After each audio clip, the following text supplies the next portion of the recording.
அனைவருக்கும் இனிய வணக்கம். இன்றைக்கி நம்ம என்ன பதிவு பார்க்க போகிறோம் அப்படின்னா, பணம் வரும் வழிமுறைகள் அப்படிங்கிறத தான் பார்க்க போகிறோம். பணம் வரும் அப்படின்னா எல்லாத்துக்கும் இன்றைக்கி பணத்தாசை இல்லாதவங்க இல்லை. பணம் தான் முக்கியமான தேவையை பூர்த்தி செய்யக்கூடியதுக்கு பணம் தான். அப்போ அந்த பணங்கிறது நம்ம பேப்பராக பார்க்குறோம்னா இல்லை கிடையாது. அதோட மதிப்பீடு அளவிட முடியாத அளவுக்கு சொல்லலாம். அப்போ அந்த பணங்கிறது ஒவ்வொரு வாழ்க்கைக்கும் ஒவ்வொரு செயல்பாடுகளுக்கும் நம்மளோட வாழ்வியல் ரீதியாக குடும்பம் நடத்துறதுக்கு, நம்மளோட பொருளாதாரத்தை மேம்படுத்துறதுக்கு எல்லாமே பணம் தான் முக்கிய காரணமாக இருக்குது அப்படிங்கிறதுல. அப்போ பணம் ஜாதக ரீதியாக நமக்கு என்ன மாதிரி அமைப்பில் கிடைக்கும் அப்படிங்கிற விஷயத்தை தான் இன்றைக்கி பார்க்க போகிறோம். அப்போ பணம் அப்படின்னோம்னா தனம், வாக்கு, குடும்பஸ்தானத்தை 2ஆம் இடத்தை சொல்லக்கூடிய அமைப்பு. அப்போ குடும்பம், ஆதாரம், சேமிப்பு, பேச்சு மற்றும் வாக்கு மூலம் வருமானம் சேர்ந்து 2ஆம் இடத்தை சொல்லக்கூடியது. 2ஆம் பாவம் பார்த்தீங்கன்னா சிறு சேமிப்புன்னு சொல்லக்கூடிய பாவகம் பார்த்தீங்கன்னா 2ஆம் பாவம். அப்போ 2ஆம் பாவத்தில் குடும்பத்தை நல்லா செல்வமாக வளர்ச்சியாக இருக்குது, சேமிப்பு வேணும் அப்படின்னா 2ஆம் பாவமும் நல்லா இருக்கணும் அப்படிங்கிற அமைப்பு. அதனால தான் சில பேர் சொல்லுவாங்க, 2ஆம் ராசிக்கு 2ஆம் இடத்தையும் உங்களோட நட்சத்திரத்துக்கு 2வது நட்சத்திரத்தையும் இயக்குங்க, உங்களுக்கு பணம் வரும்னு சொல்லுவாங்க. அதே போல் தான் இதுவும். அப்போ 2ஆம் பாவத்தை இயக்குனா பணம் வருமா? கண்டிப்பாக வரும். அப்போ ஒருத்தர் வேலைக்கு போகிறாருன்னா 10ஆம் பாவத்தை, அதாவது தொழில் செய்கிறாருன்னு வச்சுங்க, அவர் 10ஆம் பாவத்தை பார்க்கணும். அப்போ 10ஆம் பாவகம் எப்படி இருக்குது? தொழில், பதவி, அதிகாரம் இதெல்லாமே வருமானம், அது மூலமாக வருமானம் சம்பாதிக்கிறது 10ஆம் பாவகம். அப்போ 2ஆம் பாவத்து மூலமாக யார் பணம் சம்பாதிக்கிறா, 10ஆம் பாவத்து மூலமாக எப்படி பணம் சம்பாதிக்கிறாங்கிற விஷயத்தை எல்லாமே உங்கள் ஜாதகம் மூலமே நம்ம தெரிஞ்சுக்க முடியும். அப்போ உங்கள் ஜாதகத்தில் 11ஆம் பாவகம் அது பார்த்திங்கன்னா பெரிய லாபத்தை கொடுக்கக்கூடியது, கூடுதல் வருமானத்தை கொடுக்கக்கூடியது, வருமான உயர்வை பற்றி சொல்லக்கூடியது, உங்களோட சமூக தொடர்புகளின் மூலம் அதனோட பணம் வரக்கூடிய ஒரு ஒட்டுமொத்த ஒரு பெரிய லாபத்தை சொல்லக்கூடியது தான் 11ஆம் பாவம்னு சொல்லுவோம். அடுத்து பார்த்திங்கன்னா 5ஆம் பாவம் வேணும். அப்போ 5ஆம் பாவகம் மூலமாக யார் சம்பாதிப்பாங்க? அறிவாளி, அறிவு சார்ந்த விஷயங்கள் உள்ளவங்க, கல்வி சம்மந்தப்பட்ட விஷயங்களில், படைப்பு திறன் சம்மந்தப்பட்ட விஷயங்களில் இவங்கெல்லாம் பார்த்திங்கன்னா 5ஆம் பாவகத்தின் மூலமாக பணம் சம்பாதிப்பாங்க. இவங்களுக்கெல்லாம் கல்வி, அறிவு, ஆலோசனை, கலைத்திறன், புத்திசாலித்திறன் மூலமாக பணம் சம்பாதிக்கிறவங்க அந்த 5ஆம் பாவத்தை சொல்லலாம்.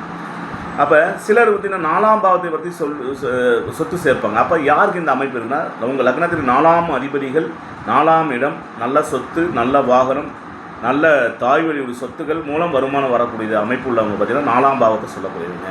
இப்போ உதாரணம் சொன்னால், ஒரு வீடு கட்டி ஒரு வாடகைக்கு விடுறாரு சார், அவருக்கு அதுக்கு மேலே வாடகை வருமானம் வருது சார், அது 4ஆம் இடத்தை சொல்லக்கூடியது. ஒரு காரை வாடகைக்கு விட்டு சம்பாரித்து வருமானத்தை சேர்க்குறாரு சார், அதையும் தாழ்னு சொல்லுது. இல்லை தாய் வழி சொத்துக்கள், தாய் பார்த்திங்கன்னா தான் மகனுக்கு இல்லை மகளுக்கு சொத்தை கொடுத்துட்டு போகிறாங்கன்னா அந்த மூலமாக வரக்கூடிய சொத்துக்கள் எல்லாமே வருமானத்தை சொல்லுது. அப்போ 4ஆம் பாவத்து வழியாகவும் வருமானம் ஒருத்தருக்கு கிடைக்கும்.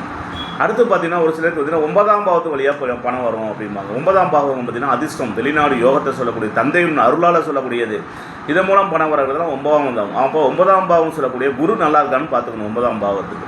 அப்போ குரு நல்லா இருந்துச்சுன்னா நல்லா பண வாய்ப்புகள் நல்லா இருக்குமா? கண்டிப்பாக நல்லா இருக்கும். அதுமாதிரி 7ஆம் பாவத்தின் வழியாகவும் சிலருக்கு வருமானம் கொடுக்கும். கூட்டாண்மை, வியாபாரம், தொழில் கூட்டாண்மைகள், இந்த வாடிக்கையாளருக்கு மூலம் நல்ல வாடிக்கையாளர் வராங்க சார், அது மூலம் எனக்கு பணம் வரக்கூடியது, இது எல்லாமே சொல்லக்கூடியது பார்த்திங்கன்னா 7ஆம் பாவத்தை சொல்லக்கூடியது. அடுத்து சிலருக்கு பார்த்திங்கன்னா 8ஆம் பாவம் சொல்லுவோம். 8ஆம் மூலத்தில் சொத்து வரும், உயிர் சொத்தில் வருது, வாரிசு சொத்து வருது, காப்பீட்டு, அதாவது எல்ஐசி, இது மூலம் வருமானம், திடீர் லாபங்கள், திடீர் லாட்டு சீட்டு மூலம் வருமானம் வருது, இல்லை 8ஆம் பாவத்தை சொல்லக்கூடியது. அது மூலம் வருமானம் வருது, 8ஆம் பாவம் சிறப்பாக இருக்குன்னு சொல்லக்கூடிய விஷயங்கள்.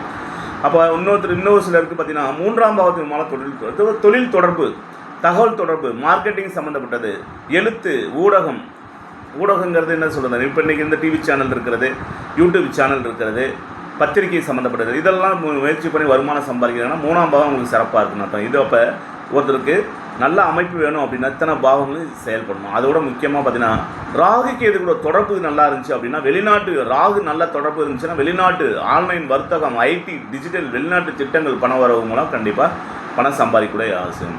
இதில் முக்கியமான ரகசியம் என்னென்னா, 2ஆம் பாவத்தையும் 11ஆம் பாவத்தையும் 10ஆம் பாவத்தையும் பணம் சம்பாதிக்கக்கூடிய தொழிலாக எந்த உங்கள் ஜாதகத்தில் இருக்கான்னு பார்க்கணும். அப்போ இந்த அடிப்படைகள், இந்த 10 வழிகள் மூலமாக தான் ஒருத்தர் பணம் சம்பாதிப்பார். இந்த வழியை விட்டுட்டு வேறு எந்த வழியிலையும் ஒருத்தர் பணம் சம்பாதிக்கிறதுக்கான வழிகளே இல்லை. 1ஆம் பாவகம், 2ஆம் பாவகம், 11ஆம் பாவகம், 5ஆம் பாவகம், 4ஆம் பாவகம், 9ஆம் பாவகம், 7ஆம் பாவகம், 8ஆம் பாவகம், 3ஆம் பாவகம். அப்போ ராகுக்கு இதோட தொடர்பு நல்லா இருந்துச்சுன்னா வெளிநாட்டுக்கு மூலமாக வேலை சம்பாதிக்கிறது, இதெல்லாமே சொல்லலாம். அப்போ ஜோதிடத்தில் பண வரவை அதிகரிக்கும் முக்கிய கிரகங்கள் அப்படின்னு சொல்லுதுன்னா குரு, சுக்கிரன், புதன், சனி, சூரியன், சந்திரன், இந்த கிரக அமைப்புலாம் உங்கள் ஜாதகத்தில் நல்லா இருக்கான்னு பார்த்துக்கணும். இந்த மாதிரி விஷயங்களில் தான் நம்ம பார்த்திங்கன்னா நம்மளோட அன்றாட வாழ்க்கையில் நம்ம வருமானத்தை ஒரு பகுதியை எப்படி சேமிக்கணும், எப்படி செய்யணும், இது என்ன பண்ணணும் அப்படின்னு சில வழிமுறைகள் இருக்குது. தினமும் காலைல எழுந்தவுடன் பார்த்தீங்கன்னா நன்றி சொல்லணும். யாருக்கு? பணத்துக்கு நன்றி சொல்லணும். மகாலட்சுமிக்கு நன்றி சொல்கிறது அதுவுமே உங்களுக்கு வந்து பார்த்திங்கன்னா வெற்றி தரக்கூடிய அமைப்பு தான். தாயார் இருந்தால் தாயாரை மதிக்க வேண்டும்னா தாய் வழி உறவுகளை, தாயினா தாய் வயதில் இருக்கக்கூடிய பெண்களை மதிக்க வேண்டும், தாய் வழியில் இருக்கக்கூடிய பெரியவர்களை மதித்து வாழ வேண்டும் அப்படின்னு சொல்கிறது. பொய், பித்தலாட்டம், சூதாட்டம், இது வீண் செலவு செய்வது தவிர்க்கணும். இன்றைக்கி வந்து ஒரு செலவு பண்ணுறோம்னா தேவையில்லைங்கிறது நம்ம வந்து யோசித்து செய்யணும். அந்த மாதிரி செலவு திட்டங்கள், வரவு செலவு திட்டங்கள்னு சொல்லிட்டு நம்ம வந்து வச்சுக்கணும். வருமானத்துக்குன்னு ஒரு பகுதியை சேமிக்கிற பழக்கம் வேணும். இப்போ எறும்புகள்லாம் பார்த்தீங்கன்னா மழை வரத்துக்கு முன்னாடியே பார்த்தீங்கன்னா புத்தூரில் போய் பார்த்தீங்கன்னா அவ்வளோ தானியங்களை சேர்த்து வச்சுருக்கோம். அப்போ ஏன் அதெல்லாம் சேர்த்து வைக்குது? ஒரு எறும்பே தானியங்களை சேர்த்து வைக்கும்போது மனிதர்களாக பிறந்திருக்க நம்ம ஏன் சேமிக்கக்கூடாது அப்படின்னு. அப்போ சேமிக்கிற பழக்கம் நம்மள்கிட்ட அன்றாட வாழ்க்கையில் வரணும். ₹100 சம்பாதிச்சா ₹1 எடுத்து வைக்கணுங்கிற பழக்க வழக்கம் வந்தால் தான் நீங்கள் வாழ்க்கையில் வெற்றி அடைவதற்கான செல்வ சூட்சம்னு சொல்லுவது. அப்போ தனம், உதவி, பக்தி இதெல்லாம் செலவாகுதுன்னு நம்ம யோசிக்காமல் தான தர்மங்களும் செய்யணும். இதெல்லாம் உங்களை வந்து பார்த்திங்கன்னா வாழ்க்கைக்கு பணம் வரும் வழிகளில் இவ்வளோ விஷயங்கள் இருக்குது. இதெல்லாம் உங்களோட சுய ஜாதகம் மூலமாக உங்களோட ஜாதகப்படி உங்களுக்கு என்ன மாதிரி வழியை காட்டுறது, எப்படி நீங்கள் உங்களோட ஜாதக அடிப்படையில் உங்களுக்கு என்ன மாதிரி வேலை அமையும் அப்படிங்கிறது எல்லாமே உங்கள் ஜாதக அடிப்படை. ஒவ்வொருத்தருக்கும் ஒவ்வொரு மாதிரியான தொழில் அமையும். எல்லாத்துக்கும் ஒரே மாதிரி தொழிலெலாம் அமையாதுங்க. அப்போ உங்களோட ஜாதக அமைப்பு கண்டிப்பாக அதை சொல்லுமானா கண்டிப்பாக சொல்லும். அப்போ ஒரு தொழில் எதன் மூலம் ஒருத்தர் அடிமை ஜீவனம் செய்வாரா, ஒருத்தர் வேலை செய்வாரா, ஒருத்தர் முதலாளியாக இருப்பாரா, இல்லை பார்த்திங்கன்னா வாக்கு தொழில் சம்மந்தப்பட்ட தொழில் செய்வாரா, இல்லை ஊடக சம்மந்தப்பட்ட தொழில் செய்வாராங்கிற விஷயத்துக்கெல்லாம் பார்க்கணும் அப்படின்னா நீங்கள் சுக்ரன் ஜோதிட ஆராய்ச்சி மையம், திருச்சி, சமயபுரம். என்னோட தொலைபேசி எண்கள் 80 720 73 501. இந்த நம்பருக்கு எனக்கு தொடர்பு கொள்ளுங்கள்.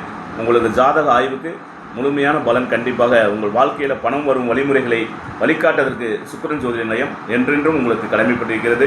ஜோதிடர் சுக்ரன் செந்தில், திருச்சி, சமயபுரம், அக்கரைப்பட்டி. நன்றி, வணக்கம். மீண்டும் ஒரு பதிவில் சந்திக்கிறேன்.